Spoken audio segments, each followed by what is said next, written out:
buzima tubayemo bwa buri munsi mw'iki gihe abantu bose basigaye bafata abandi bantu nk'abansi babo, ariko ugasanga rimwe na rimwe twebwe ubwacu nitwe turi abansi bacu, ariko ugasanga kandi amakosa yacu tuyashira ku bandi bantu. Uyu munsi ngiye kukubwira muri bimwe mu bintu bitanu abantu baba bipfuza ku muntu kugira ngo bumve ko babanye nabo mu mahoro.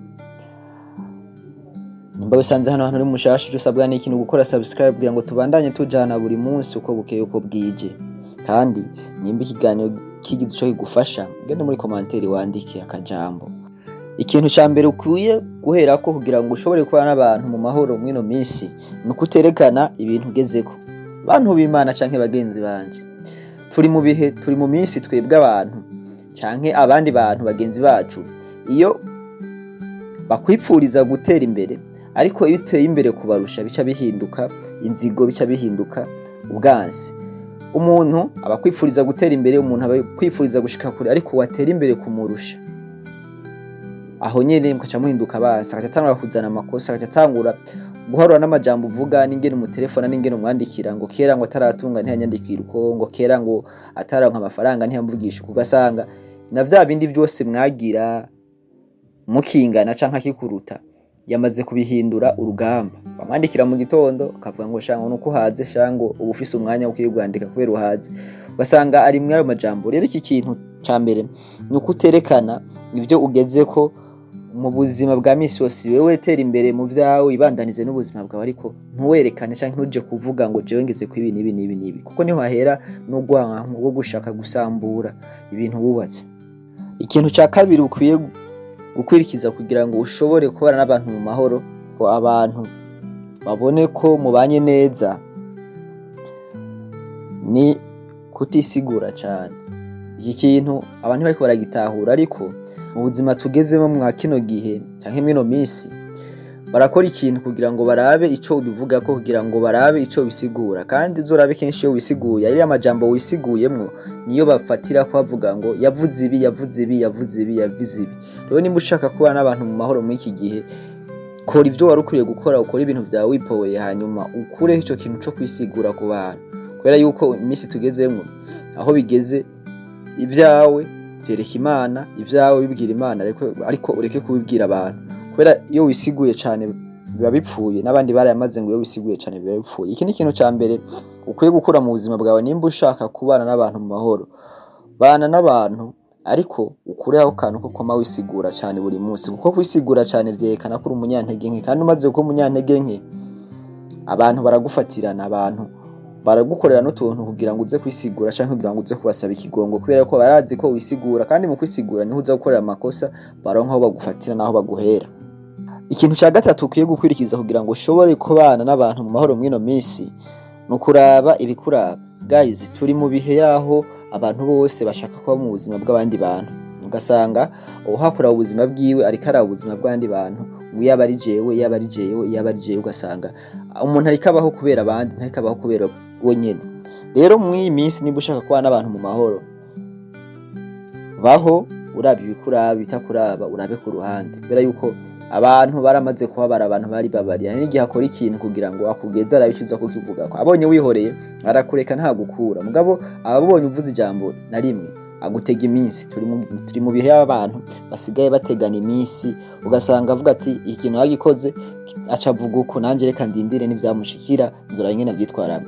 By the way, naho bitagushikira akagerageza gutega udutego, kubera yuko witaye mu vyiwe canke wagiye mu bintu vyiwe, kandi nawe yari asanzwe abikoze abizi neza yuko ari umutego yagushizemo. Rero mwino minsi tugezemwo muri iki gihe, gerageze kuraba ibikuraba bizoguha amahoro n'abandi bantu. Wewe wipowera, ukora ibintu vyawe wipoweye, hanyuma wibandaniza ubuzima, kuko buri umwe wese afise ubuzima bwiwe aha kw'isi. Nawe usangiye ubuzima n'uwundi, kubera yuko umunsi uvuka wavutse wenyene, kandi n'umunsi uzogenda wenyene, kandi uzosiga abantu ngaha kw'isi, kandi nizoja harimwe bagutanguriye batanguye kugendayo. Rero ubaho ubuzima bwawe uraba ivyawe. Ikintu ca kane kugira ngo ushobore kubana n'abantu mu mahoro mwino minsi, biragusaba kutagaragaza umunezero wawe. Nimba unezerewe bibi vyawe, nimba unezerewe ubigira ivyawe. Ntushobora kunezererwa hama utangwa gutelefona abantu ngo numva nishimye, ngo numva nezerewe cyane, ngo umunezero ugira inyice, hama utangwa gushira kuri stati ngo urumva ngo umunezero. guys, reka ndakubwira ikintu kimwe canke mugenzi wanje, abantu bose mwino minsi twifitiye ibibazo byacu. Iyo tubonye umuntu umwe anezerewe, abantu bose babonye umuntu anezerewe, batangura kwibaza igituma anezerewe, bagatangura kumenya ikimuha umunezero, kandi iyo bamaze kumenya icyaguha umunezero bakora uko bashoboye ko ariko kose kugira ngo nawe ube mu mubabaro barimwo kandi atari wawubateye. Rero iki kintu naco ucige ko ukimenye yuko kunezerwa ari ivyawe mugabo atari kuca ugenda urabishira hanze, kubera yuko abantu bubu bobo ntaco bitayeho.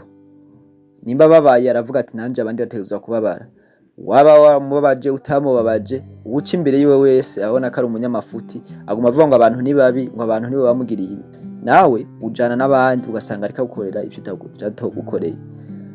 Rimwe na rimwe ari igihe usanga n'umuntu w'umugenzi wawe wamubwira ko unezerewe canke waposta ko unezerewe ngo kanako kama kishima ngo karanezerewe ngo ni karindire ngo usizokigisha. Ivyo bintu bibaho, nivyo bintu tugezemwo. Rero ibi bintu ubimenye yuko aha mwisi tugezemwo kunezerwa ari ivyawe atari byo gusharinga abandi.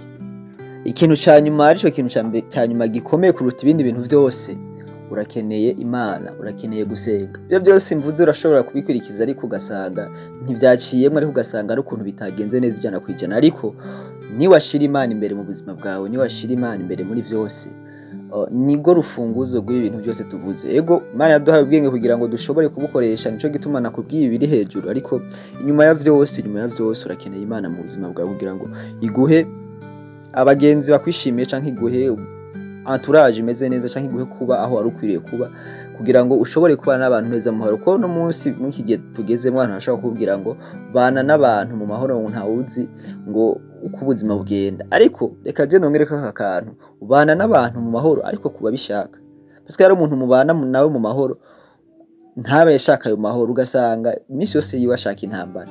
Rero uyegereza Imana mwino minsi, canke usenge cyane, canke usabe presence y'Imana ize mu buzima bwawe kugira ngo igushoboze kuba mwiyisi, kuko yisi ibintu byawe biragoye, biri compliqué cyane. Atamana biragoye, atamana nta buzima. Kandi nabari bona umenga nta mana bafise izindi mana bakorera kandi bizera kandi zizobahemba. Reka kuba umuntu atagira hafatwa. Nimba usenga Imana yo mwijuru, usenga Imana yo mwijuru, bari n'abasenga ibintazi nabo babisenge, kubera ko nabo bafise ikibabatuma. Ariko nawe iki kintu cumve. Wakoze kumviriza iki kiganiro. Je wumva ni Roy Jeff kuri G4G. Bandanye ukora subscribe. Murakoze cyane.